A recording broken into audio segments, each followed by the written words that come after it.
Hello everyone, welcome you all at Lokesh sir unlimited study zone. So mathematics की classes चल रही हैं। Class 10th exam revision, exam special classes कह सकते हैं आप इनको। और आइए देखते हैं कुछ बेहतरीन क्वेश्चन जो हमारे स्टूडेंट्स ने पूछे हैं। डिफिकल्ट वन आपके सामने यहाँ सॉल्व करने जा रहे हैं। देखिए, ये एक बहुत उम्दा क्वेश्चन है। ये कह सकता हूँ किसकी मैं बात कर रहा हूँ, क्वेश्चन नंबर 28 की आपसे बात कर रहा हूँ मैं ना।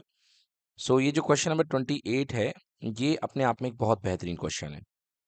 क्वेश्चन नंबर 28 का और वाला पार्ट देखिए बच्चों, क्या कह रहा है और वाला पार्ट क्वेश्चन नंबर 28 का। ये कह रहा है the ratio of the sum of first m terms and n terms of AP are in the ratio is m square upon n square. यहाँ पर जो है, जो रेशियो दिया गया है किसका, सम सीरीज का रेशियो, मतलब sum of m terms and n terms का रेशियो दिया गया है m square upon n square.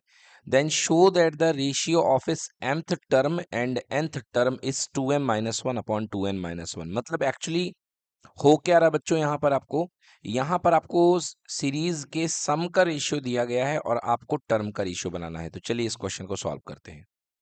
चलिए देखिए, तो कैसे बनाएंगे इस सवाल को। सबसे पहले आपके पास जो गिवन इन्फॉर्मेशन है, आप उसको सवाल का कंसिडरेशन स्टार्ट करने के लिए लिखेंगे let the first term first term of given AP, जो आपके पास में गिवन एपी है, इसका पहला टर्म आप क्या मान लीजिए, ए। एंड इसका बेटा कॉमन डिफरेंस जो है ना, आप लोग इसका कॉमन डिफरेंस स्मॉल डी मान लीजिए।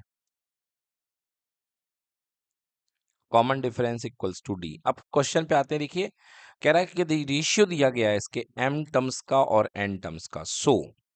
अब आप m टर्म्स का रेशियो क्या लिखते हैं, एस एम। तो आपको पता है m टर्म्स का रेशियो फॉर्मूला क्या होता है, n टर्म्स की रेशियो का होता है S N equal to n by two bracket में 2a plus n minus one into D, है ना। तो इसी फॉर्मूले को यूज करके m टर्म्स का रेशियो क्या बनेगा, m बाई टू ब्रैकेट में 2 times of first term plus जितने नंबर ऑफ टर्म्स हैं m minus one into D common ratio, sorry common difference, ये अपने पास में आ गया m टर्म्स का ratio. So you give it number one, आप इसको नंबर वन दे दें। n टर्म्स का रेशियो लिख दें बच्चों। n टर्म्स का रेशियो आपको दिया गया है n बाई टू, दिया नहीं गया मतलब आप ही लिखेंगे, n बाई टू ब्रैकेट में 2a plus n minus one into D, ये n टर्म्स का ratio. So give it equation number two.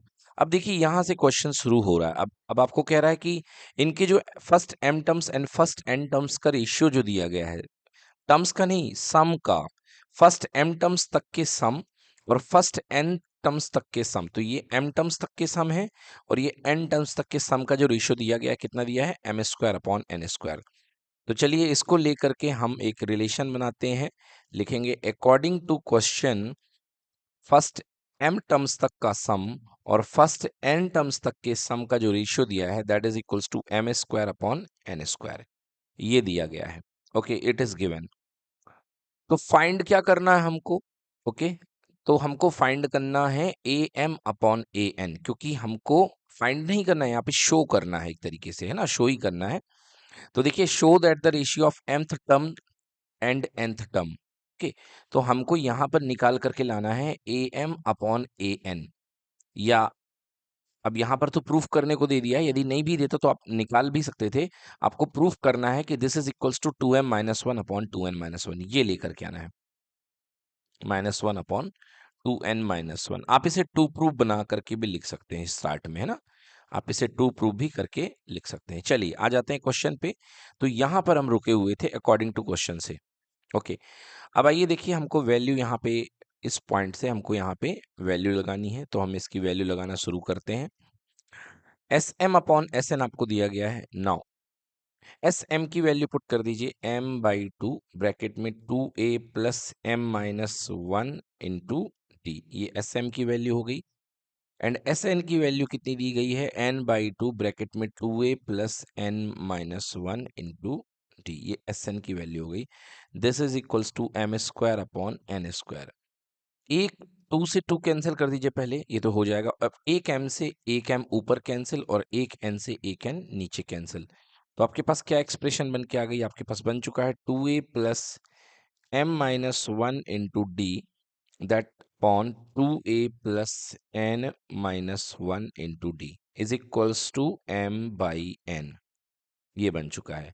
देखिए बच्चों, अब यहाँ पर जो है ना, यहाँ पे इम्प्लाइज लगाते जाइएगा, क्योंकि जब भी इक्वल साइन होता है बेटा, तो इम्प्लाइज लगाया करो। मतलब कि इसके बाद ये हुआ, इसके बाद ये हुआ है ना, हर बार आपको इम्प्लाइज लगाना चाहिए। बट कब? जब इक्वल साइन इन्वॉल्व हो। यहाँ पर नहीं इन्वॉल्व है तो यहाँ पे बाहर लग सकता है। हालांकि ये सिंगल एक्सप्रेशन है, तो प्रोसेस मतलब आगे बढ़ रही है, ऐसा कुछ दिखाने के लिए। एनीवे, चलिए तो आ जाते हैं अगले स्टेप पे। बेटा आपको बनाना क्या है? आपको बनाना है, अब ये आपके मन का पार्ट है, ये आपको क्वेश्चन में नहीं शो करना है। आपको A M upon A N लेके आना है, मतलब A plus M minus one into D, और यहाँ पर A plus N minus one into D. Okay, ये चीज आपको बनानी है आंसर में। बनाने के लिए आपको ये वाला पार्ट लेफ्ट में क्रिएट करना है। तो चलिए कैसे क्रिएट करेंगे? देखो, सबसे पहले ऊपर से टू कॉमन ले लो। ऊपर से आप टू कॉमन लोगे तो ए प्लस क्या बन जाएगा? M minus one upon two into D बन जाएगा, राइट। और नीचे भी टू कॉमन ले लो तो क्या बन जाएगा? A plus N minus one इन divided by two into D बन जाएगा, and this is equals to M upon N. अब टू से टू आप क्या कर दीजिए? कैंसिल कर दिया आपने। टू से टू आपने क्या कर दिया? कैंसिल कर दिया। Now A plus M minus one by two into D is equals to, sorry, upon में A plus N minus one by two into D, ये हो गया। और ये अभी भी चल रहा है m अपॉन एन की, ठीक है ना। अब देखिए आपको अब क्या क्रिएट करना है आपको। यहां पर देखिए, चलिए समझाया कैसे जाए इसको। अब आप ये समझिए कि आपके पास में ये जो टर्म है, ओके, ये जो टर्म है इसकी वैल्यू क्या होनी चाहिए? अगर आप इसको चाहते हैं कि सिंप्लीफाई कर लें, है ना, आप चाहते हैं कि यदि इसको सिंप्लीफाई कर ले, एक तरीका तो ये है कि आप जो हैं आप जो है इसको क्रॉस मल्टीप्लाई कर लें। एक तरीका तो ये आ रहा है कि आप इसको क्या कर लें? क्रॉस मल्टीप्लाई कर लें, वहां से भी बन सकता है। और एक दूसरा लॉजिकल तरीका भी है कि आप चाहते क्या हैं? आप चाहते ये हैं कि मेरा यहाँ पर ये जो टर्म है ना, ये मेरे को दिख जाए कितना? A plus M minus one into D दिख जाए, ठीक है। A plus M minus one into D, मतलब ये जो M minus one by two बैठा हुआ है, ये किसके इक्वल बन जाए? एम माइनस वन के इक्वल, ठीक है ना। एम माइनस वन के इक्वल बन जाए। समझिएगा, बहुत अच्छे समझिएगा, यहीं पर है जो भी खेल हो रहा है, यहीं पर हो रहा है। तो m minus one upon to जो बनना चाहिए वो क्या बनना चाहिए? m माइनस वन बनना चाहिए। तो चलिए मैं येलो वाले पार्ट को येलो से लिखूंगा। सो m minus one upon to, आपको मुझे क्या दिखना चाहिए? मैं चाहता हूं कि आप मुझे m माइनस वन बने, ये बन जाओ, ठीक है ना। अब देखो, इस m की वैल्यू आप निकाल रहे हो, जो ओल्ड m यहाँ पे रखा हुआ है उस m की वैल्यू आप निकाल रहे हैं। तो m माइनस वन जो होगा ये कितना बन जाएगा? m माइनस वन की वैल्यू हो जाएगी that is equals to two times of m minus one. So ये क्या हो जाएगा? सिंप्लीफाई हो करके m minus M equals to, ठीक है ना, m इक्वल्स टू वैल्यू यहाँ पे चली जाएगी, तो ये टू एम माइनस टू, और यहाँ से प्लस का वन जो राइट लेफ्ट साइड से आ गया है। सो यहाँ पर जो वैल्यू निकल करके आई है वो कितनी वैल्यू निकल करके आई है? Two M minus one. मतलब कहने का ये है कि हमें इस m को, ये जो ओल्ड m रखा हुआ है, इसे किससे रिप्लेस करना पड़ेगा? टू एम माइनस वन से। अगर आपने इस पीले वाले येलो वाले m को अगर आपने टू एम माइनस वन से रिप्लेस कर दिया तो आपका a plus M minus one into D बन जाएगा, राइट। तो चलिए, इसी तरीके से आप चाहते हैं कि ये वाला जो टर्म है ये क्या बन जाए? ये आपका n माइनस वन बन जाए, ठीक है ना, because a plus N minus one into D बनेगा तभी ये टर्म कहलाएगा। अभी तो सम है, तो ये हम चाहते हैं कि ये वाली चीज क्या बन जाए? n minus one. तो एक तरीके से मैं यहाँ पे लिख सकता हूँ सिमिलरली,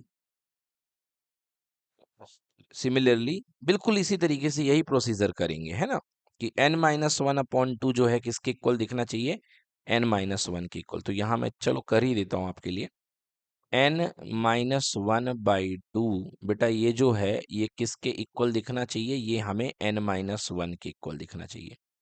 तो यहाँ पे 2 ऊपर चला आएगा, 2 टाइम्स ऑफ n-1 हो जाएगा। फिर अगले स्टेप में क्या हो जाएगा, 2 times of n-1 plus n हो जाएगा, और किसकी वैल्यू आ जाएगी, ये जो यहाँ पे येलो कलर वाले में n बैठा हुआ है इसकी वैल्यू आ जाएगी। So you can write n-1 equals to, तो यहाँ पे n इक्वल्स टू, अब इसको सिंप्लीफाई और कर लीजिए, n इक्वल्स टू, अगले स्टेप में आंसर ही आ जाएगा। देखिए 2n-2 प्लस n, मतलब 2n-2 प्लस 1 होगा, यहाँ पे मैंने गलत कर दिया, प्लस 1 होगा, तो प्लस 1, तो दैट इज इक्वल्स टू कितना हो गया, 2n-1। तो ये जो n है बेटा इसकी वैल्यू कितनी आ रही है, 2n-1।